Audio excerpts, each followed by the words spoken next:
तो कैसे हैं आप सब? उम्मीद है कि अच्छे होंगे। हम वेक्टर पढ़ा रहे थे 11th क्लास में, तो 11th क्लास के वेक्टर का एक लेक्चर हम बता चुके हैं जिसमें हम ये बताया है कि वेक्टर क्या होता है, स्केलर क्वांटिटी क्या होती है और वेक्टर के कितने टाइप होते हैं, वेक्टर को लिखा कैसे जाता है। तो उन सारी चीज़ों के बाद ये नेक्स्ट लेक्चर है, लेक्चर नंबर 2।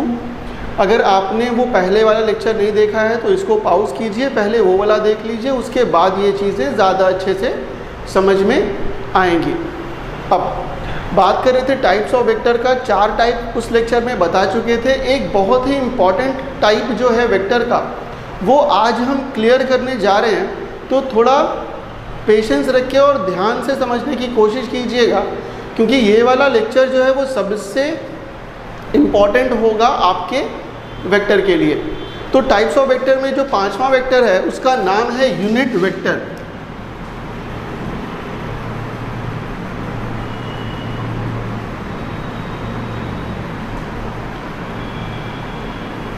यूनिट वेक्टर क्या होता है? नाम से ही समझ में आ रहा है, यूनिट का मतलब होता है 1।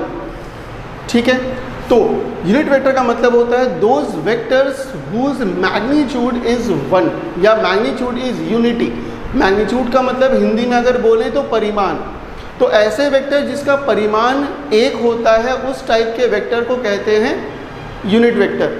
तो अगर इसके डिफिनेशन की बात करें तो कुछ ऐसे लिखाएगा, those vectors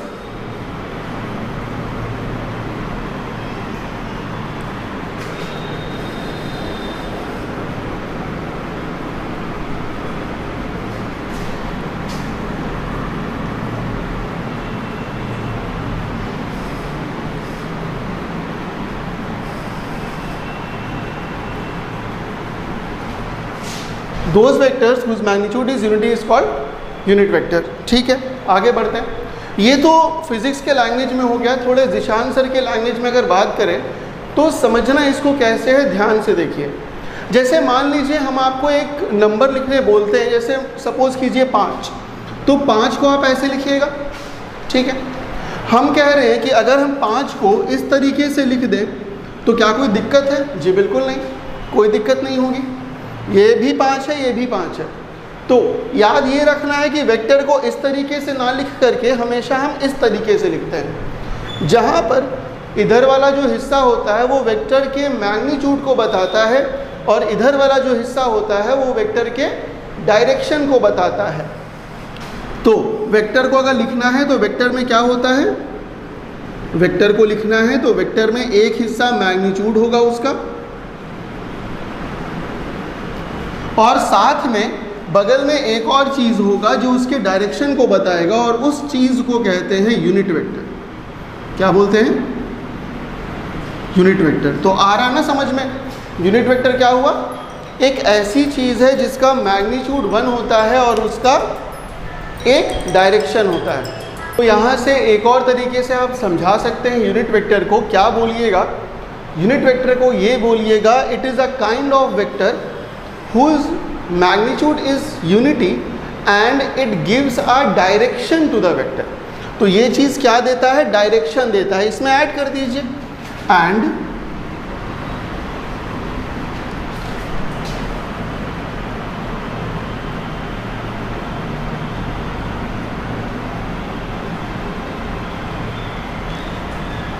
it gives direction to a vector। तो यहाँ से थोड़ा सा अगर आगे हम बढ़े तो यूनिट वेक्टर का मतलब क्या हो जाएगा? यूनिट वेक्टर का मतलब हो जाता है वेक्टर डिवाइडेड बाय उसका मैग्नीट्यूड। वेक्टर डिवाइडेड बाय उसका मैग्नीट्यूड, ये चीज़ हमेशा याद रखिएगा। इस चीज़ को हमेशा याद रखिएगा, वेक्टर डिवाइडेड बाय उसका मैग्नीट्यूड। अब याद कीजिए, हम पिछले लेक्चर में आपको ये बताया था कि वेक्टर कैसे लिखा जाता है। तो वेक्टर कैसे लिखा जाता है? मान लीजिए ए वेक्टर की ही बात करें तो ये ए पे ऊपर एक एरो साइन, ये क्या बताएगा? ये बताएगा this is a vector and whose name is a, small a. और मैग्नीट्यूड को कैसे लिखते हैं? तो देखिए, अगर इसी वेक्टर में एक मॉड का साइन लगा दें, क्या बोलते हैं इसको? मॉड बोलते हैं। तो अगर इसी वेक्टर को मॉड के अंदर डाल दें तो इसका मतलब होता है कि वो सिर्फ मैग्नीट्यूड है उस वेक्टर का। थोड़ी देर में ये सारी चीज़ें और ज़्यादा क्लियर हो जाएंगी।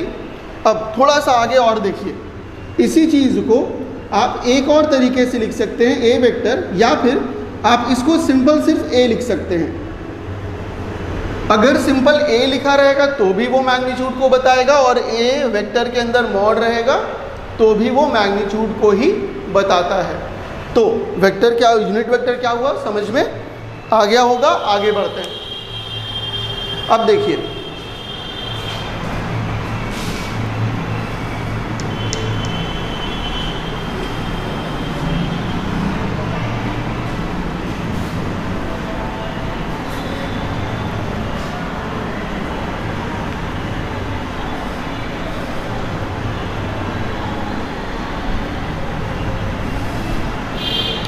जैसे हम ये कहा कि यूनिट वेक्टर को लिखा जाता है मैग्नीट्यूड और यूनिट वेक्टर के फॉर्म में। यूनिट वेक्टर क्या होता है, जो उसकी डायरेक्शन को बताता है। तो इसका मतलब यही हो गया ना कि जैसे मान लीजिए कि आपका एक फोर्स है जो कि 10 न्यूटन का है, ठीक है। तो आप क्या कीजिएगा, आप फोर्स वेक्टर लिखिएगा और लिखिएगा 10 न्यूटन, ठीक है। मान लीजिए ये एक्स एक्सिस की तरफ लग रहा है तो टुवर्ड्स एक्स एक्सिस। अब सोचिए ज़रा कि बार बार आपको जितनी बार भी फोर्स की वैल्यू लिखनी पड़ेगी, आपको ये टर्म बार बार लिखना पड़ेगा, है ना। इसी चीज़ के सॉल्यूशन के तौर पे आपको यूनिट वेक्टर दे दिया गया है।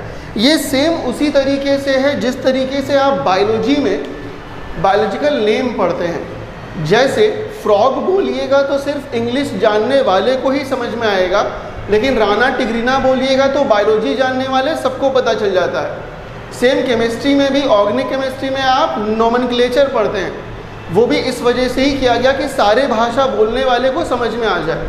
सेम इसी तरीके से अगर मान लीजिए टुवर्ड्स एक्स एक्सिस है तो हो सकता है कि इंग्लिश जानने वाले को तो समझ में आ जाए, स्पेनिश जानने वाले साइंटिस्ट या फ्रेंच जानने वाले साइंटिस्ट को ये बातें ना समझ में आए कि फोर्स आखिर है किस डायरेक्शन में। इसका सॉल्यूशन निकालते वक्त क्या किया गया, इस चीज़ को आप ध्यान से देखा होगा हमेशा, ये आपका एक्स एक्सिस होता है, ये आपका वाई एक्सिस, और इसको कहते हैं जेड एक्सिस। अब अगर मेरा फोर्स टुवर्ड्स एक्स एक्सिस है, मतलब इस डायरेक्शन में फोर्स लग रहा है, इस डायरेक्शन में एक यूनिट वेक्टर को निर्धारित कर दिया गया है। यूनिट वेक्टर का नाम है आई कैप। याद रखिएगा, यूनिट वेक्टर को हमेशा कैप से डिनोट करते हैं।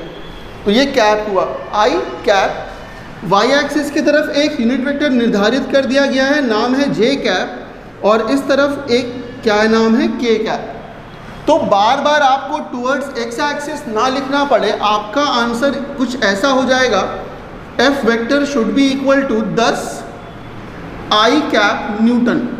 यहाँ पर देखिए, जैसा हम कहा था कि वेक्टर को हमेशा 5×1 के फॉर्म में डिनोट करते हैं, जहाँ 5 क्या होगा, मैग्नीट्यूड, और 1 क्या होगा, यूनिट वेक्टर। सेम चीज़ है, देखिए ये मैग्नीट्यूड को रिप्रेजेंट कर रहा है और ये कहलाता है यूनिट वेक्टर। तो अभी कभी भी अगर आपको आई कैप दिखाई देगा तो आपको ये समझ जाना है कि वो फोर्स जो है वो एक्स एक्सिस के तरफ लग रहा है।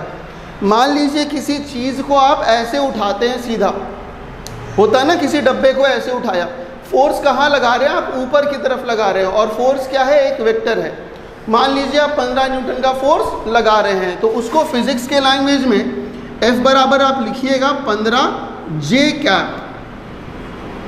क्या लिखिएगा, 15 जे कैप न्यूटन, जहाँ जे कैप ये बता रहा है कि वो वाई एक्सिस में उठ रहा है। बस अब आगे बढ़ते हैं। अगर इसी चीज़ को थोड़ा सा और देखें तो एक और चीज़ हो सकती है कि अगर मान लीजिए आपका फोर्स ना ही x में लगे, ना ही y में लगे, और ना ही z में लगे, तब आप उसको कैसे रिप्रेजेंट कीजिएगा। तो हम ये कह रहे थे कि अगर आप फोर्स एक डायरेक्शन में लगाते हैं, मान लीजिए x डायरेक्शन में लगा रहे हैं, तो आप यूनिट वेक्टर कौन सा यूज़ करते हैं, आई कैप। अगर y एक्सिस की तरफ लगाते हैं तो यूनिट वेक्टर कौन सा यूज़ करते हैं, जे कैप। और z एक्सिस की तरफ लगाते हैं तो यूनिट वेक्टर कौन सा यूज़ करते हैं, के कैप। अब सोचिए ज़रा कि अगर किसी वेक्टर को आप 2 डायरेक्शन में लगाइएगा या 3 डायरेक्शन में लगाइएगा, एग्जाम्पल लेके चलते हैं। जैसे मान लीजिए आप स्टेशन पे अगर जाते हैं, आउट ऑफ टाउन ट्रॉली लेके जाते हैं, स्टेशन पे कैसे चलते हैं? आप ट्रॉली का हैंडल ऐसे रखेंगे और आप ऐसे जाएंगे, तो ट्रॉली जो होती है वो इंक्लाइंड होती है। अगर हम देखें तो ये ट्रॉली कुछ इस तरीके से होगी, ये ग्राउंड होगा, ये चक्का लगा होगा, ट्रॉली को आप इस डायरेक्शन में खींच रहे होंगे। मान लीजिए कि ट्रॉली पे जो फोर्स लगा रहे हैं वो फोर्स कुछ ऐसा है, ठीक है। सोचिए ज़रा, क्या आप फोर्स सिर्फ एक्स डायरेक्शन में लगा रहे हैं या आप फोर्स वाई डायरेक्शन में लगा रहे हैं? अगर इसको हम एक्स एक्सिस बोल दें, इसको हम वाई एक्सिस बोल दें, तो ना ही आप फोर्स को एक्स डायरेक्शन में पूरा का पूरा लगा रहे हैं, ना ही आप फोर्स को वाई डायरेक्शन में पूरा का पूरा लगा रहे हैं। आप जो फोर्स इस ट्रॉली पे लगा रहे हैं वो टूट जाएगा दो कंपोनेंट में। इसका कुछ हिस्सा इधर लगेगा जिसकी वजह से ट्रॉली इधर जा रही है, और इसका कुछ हिस्सा इधर भी लग रहा है जो ग्रेविटेशन को बैलेंस कर रहा है। तो उस केस में क्या होगा? इसका डायरेक्शन क्या लिखे? क्या ये आई लिखाएगा या ये जे लिखाएगा? तो इसका सॉल्यूशन ये है कि मान लीजिए कि एफ वेक्टर आपका दोनों डायरेक्शन में है, तो एफ का कुछ हिस्सा लगेगा एक्स डायरेक्शन में। मान लीजिए उसको कह रहे हैं हम एफ एक्स। आपने जो फोर्स लगाया उसका कुछ हिस्सा कहाँ लगेगा? एक्स डायरेक्शन में, उसको कह रहे हैं हम एफ एक्स। तो what is F x? F x का मतलब हो जाएगा फोर्स या component of force, component of force in x axis. X axis की तरफ आपके फोर्स का जो भी हिस्सा एक्स एक्सिस के तरफ होगा वो एफ एक्स से डिनोट होगा, और एफ एक्स के साथ लगेगा आई कैप, और जो हिस्सा वाई की तरफ लगेगा वो कहलाएगा वाई। ये क्या हुआ? Component of force in y direction या वाई एक्सिस। तो आप उस फोर्स को कुछ इस तरीके से लिखा जाता है, कुछ ऐसे। जैसे एग्जाम्पल के तौर पे ये तो फोर्स हम लिया, मान लीजिए कि एक एक्सेलरेशन है आपके पास, और एक्सेलरेशन की वैल्यू है 2i + 5j मीटर पर सेकेंड स्क्वायर। तो आपको देखते साथ ये समझना है कि ये जो एक्सेलरेशन लग रहा है वो ना ही पूरा का पूरा एक्स एक्सिस के तरफ है, ना ही पूरा का पूरा वाई एक्सिस के तरफ है, बल्कि इस एक्सेलरेशन का कुछ हिस्सा x के तरफ है और कुछ हिस्सा y के तरफ। कितना हिस्सा x के तरफ है? तो 2 हिस्सा x के तरफ है और 5 हिस्सा y के तरफ है। तो इस तरीके से आप किसी भी एक्सेलरेशन को, फोर्स को, वेलोसिटी को, जो भी वेक्टर क्वांटिटीज़ हैं उसको रिप्रेजेंट कर सकते हैं। मान लीजिए कि कोई वेलोसिटी है तो ये v कैप हो गया, वेलोसिटी है 3i + 4j + 5k। ये क्या बता रहा है कि वो जो भी ऑब्जेक्ट होगा उसकी वेलोसिटी जो होगी वो उसका 3 हिस्सा एक्स एक्सिस की तरफ है, 4 हिस्सा जेड एक्सिस वाई एक्सिस की तरफ है और 5 हिस्सा जेड एक्सिस की तरफ। लेकिन यहाँ पे एक बात ध्यान दीजिएगा, अगर आपसे कोई पूछे कि पूरा वेलोसिटी कितना है या पूरा फोर्स कितना है, पूरा एक्सेलरेशन कितना है, तो कभी भी ये वाली गलती मत कीजिएगा कि 5 + 3 + 4। वेक्टर में ऐसा नहीं होता। वेक्टर में आप सिंपल जोड़ करके ये नहीं बोल सकते कि 12 मीटर पर सेकंड की वेलोसिटी थी जिसका 3, 4, 5 हिस्सा आपने तोड़ दिया। ऐसे नहीं टूटता है ये। हम अगले वीडियो में बताएंगे आपको कि आखिर टूटा कैसे, और अगर ये दिया रहेगा तो आपका वो वैल्यू आएगा कैसे। ठीक है, फिलहाल बस आप इतना जानिए कि यूनिट वेक्टर क्या होता है। तो यूनिट वेक्टर एक ऐसा वेक्टर होता है जो सिर्फ डायरेक्शन को बताता है, उसकी मैग्नीट्यूड 1 होती है, और मैथमेटिकली अगर पढ़िएगा तो यूनिट वेक्टर बराबर होता है वेक्टर डिवाइडेड बाय उसका मैग्नीट्यूड। अब किसी भी वेक्टर को लिखने का तरीका क्या हो गया? तरीका ये होता है i j k के टर्म्स में। एक तरीका और होता है जो आप लैंग्वेज में लिखते हैं towards x axis, towards y axis, तो वो लिमिटेड है, उसको आप हर जगह यूज़ नहीं कर सकते, लेकिन इसको आप हर जगह यूज़ कर सकते हैं। सोचिए ना, अगर मान लीजिए कि हम यहाँ खड़े हैं और एक ऑब्जेक्ट, ये पेन मान लीजिए, या यहाँ से लेके इधर जा रहा है, ना ही ये एक्स एक्सिस में है, ना ही वाई एक्सिस में, ना ही जेड एक्सिस में। इसको समझना है तो अपने कमरे में देखिएगा, आपके कमरे में बहुत सारे कॉर्नर्स होते हैं। सबसे टॉप वाले कॉर्नर को देखिए, वहाँ 3 एक्सिस आपको दिखाई दे देगा। एक एक्सिस को आप x मान लीजिए, दूसरे को y मान लीजिए, तीसरे को z मान लीजिए। और सोचिए कमरे के एक कॉर्नर से दूसरे कॉर्नर, मतलब डायगोनल के अलोंग अगर कोई चीज़ आ रही है तो उसका 3 कंपोनेंट हो जाएगा। कुछ हिस्सा x एक्सिस की तरफ, कुछ हिस्सा y एक्सिस की तरफ और कुछ हिस्सा z एक्सिस की तरफ। हम कहा था कि मैग्नीट्यूड के बारे में भी बताएंगे कि मैग्नीट्यूड कैसे निकलता है और यूनिट वेक्टर कैसे निकलता है, तो ध्यान दीजिएगा।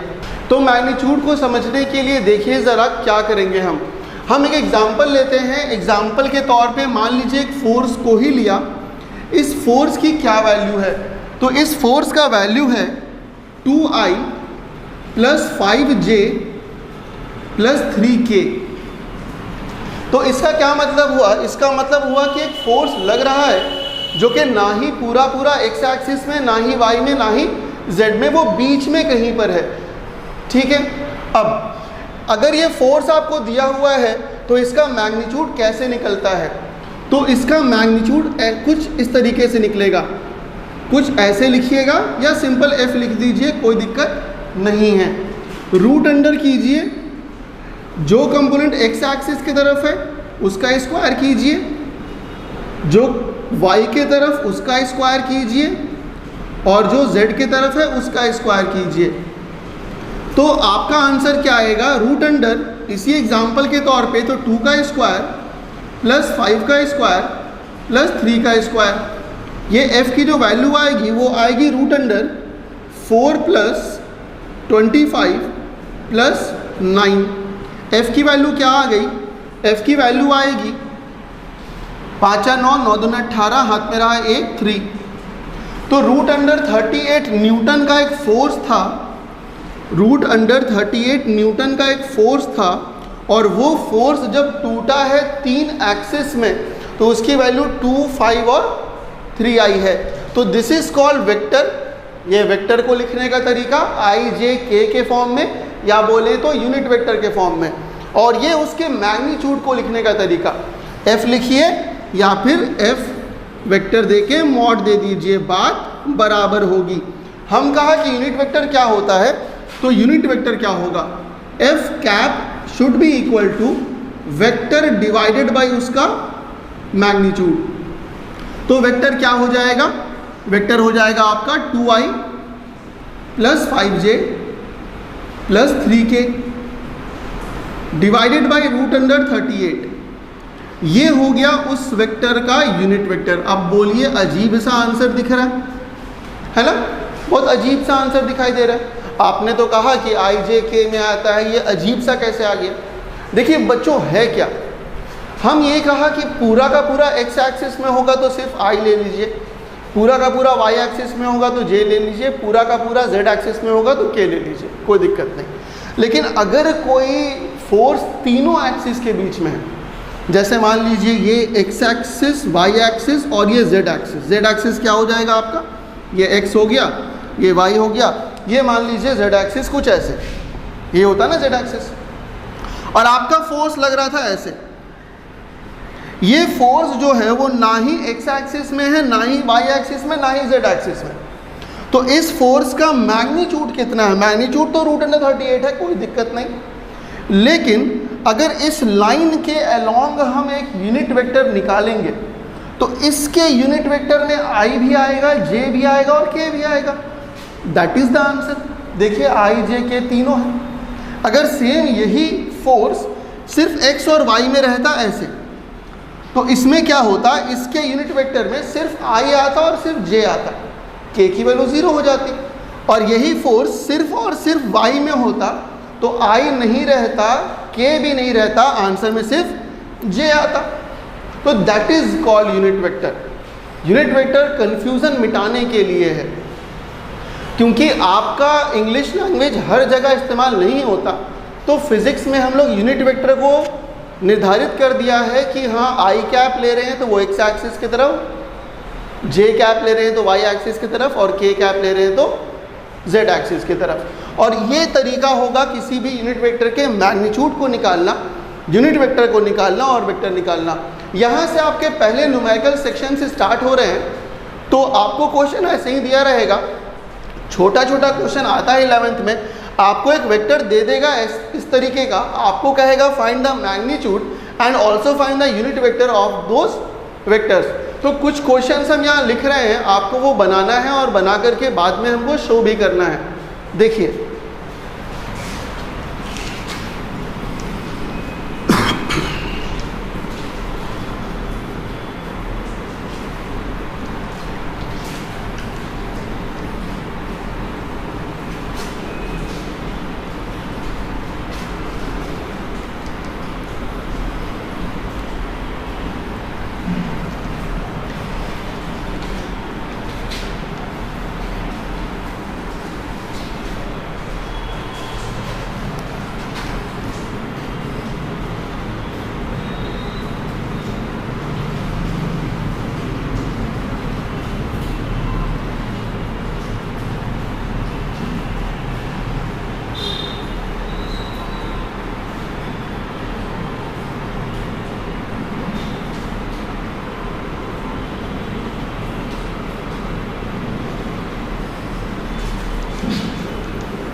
तो बच्चों यहाँ पर हम कुछ क्वेश्चंस को लिखा है, करना आपको क्या है, आपको इन क्वेश्चंस को उतारना है। ये वेक्टर्स दिए हुए हैं आई जे के फॉर्म में, आपको इन वेक्टर्स का मैग्नीट्यूड निकालना है और आपको इन वेक्टर्स का यूनिट वेक्टर भी निकालना है।